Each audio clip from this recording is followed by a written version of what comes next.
Olá, povo de Deus, quinta-feira da terceira semana da Páscoa, 5 de maio de 2022.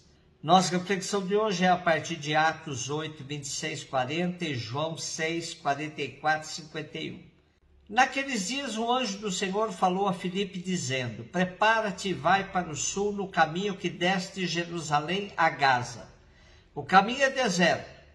Filipe levantou-se e foi. Nisso apareceu um eunuco etíope, ministro de Candace, rainha da Etiópia, e administrador geral do seu tesouro, que tinha ido em peregrinação a Jerusalém. Ele estava voltando para casa e vinha sentado no seu carro lendo o profeta Isaías. Então o Espírito disse a Filipe: aproxima-te deste carro e acompanha-o. Filipe correu, ouviu o eunuco ler o profeta Isaías e perguntou: tu compreendes o que está lendo? O eunuco respondeu: como posso, se ninguém me explica? E então convidou Filipe a subir e a sentar-se junto a ele. A passagem da escritura que o eunuco estava lendo era esta: ele foi levado como ovelha ao matadouro, e qual um cordeiro diante de seu tosqueador, ele emudeceu e não abriu a boca. Eles o humilharam e lhe negaram justiça, e seus descendentes, quem os poderá enumerar? Pois sua vida foi arrancada da terra. E o eunuco disse a Filipe: peço que me expliques de quem o profeta está dizendo isso. Ele fala de si mesmo ou se refere a algum outro?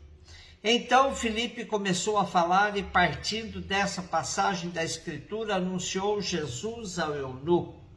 Eles prosseguiram o caminho e chegaram a um lugar onde havia água. Então o eunuco disse a Filipe: aqui temos água. O que impede que eu seja batizado? O eunuco mandou parar o carro, os dois desceram para a água e Filipe batizou o eunuco. Quando saíram da água, o Espírito do Senhor arrebatou Filipe.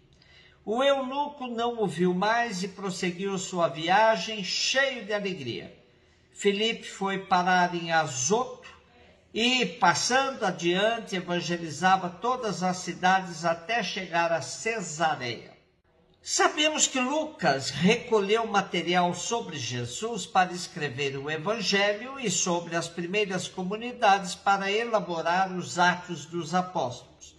Em meio às suas fontes, ele tinha algumas tradições sobre os helenistas.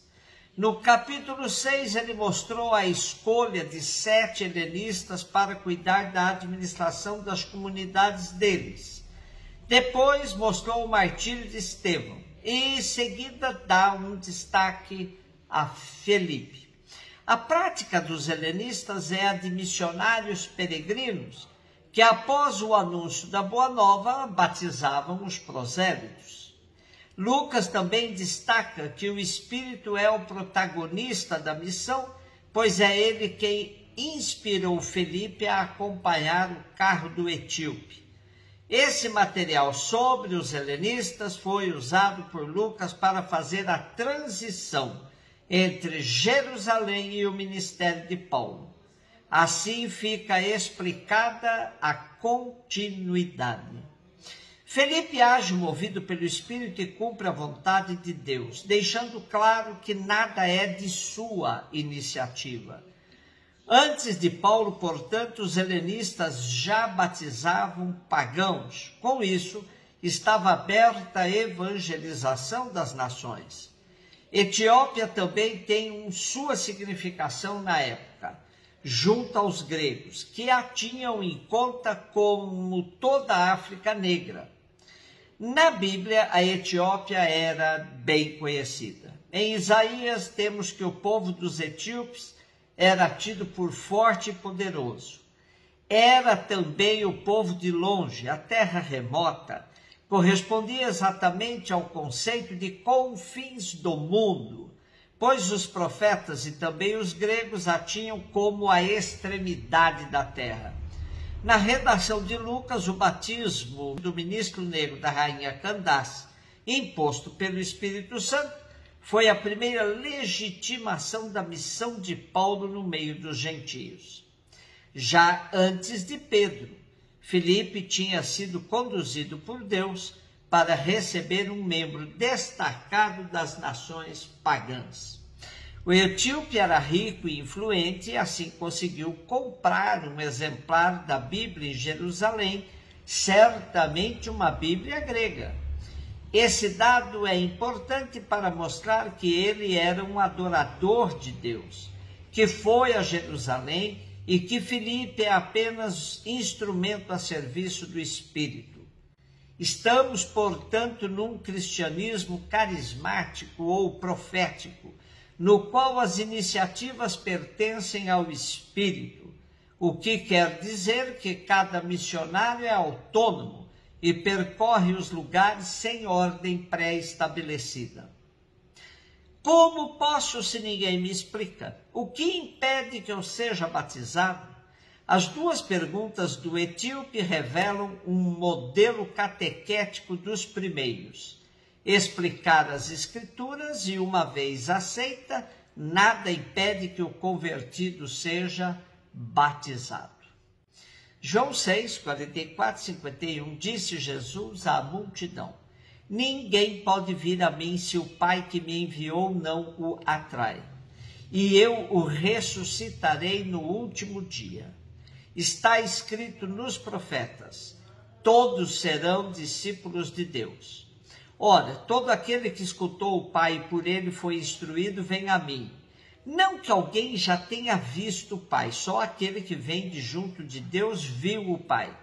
Em verdade vos digo, quem crê possui a vida eterna. Eu sou o pão da vida. Os vossos pais comeram maná no deserto, no entanto morreram. Eis aqui o pão que desce do céu. Quem dele comer nunca morrerá.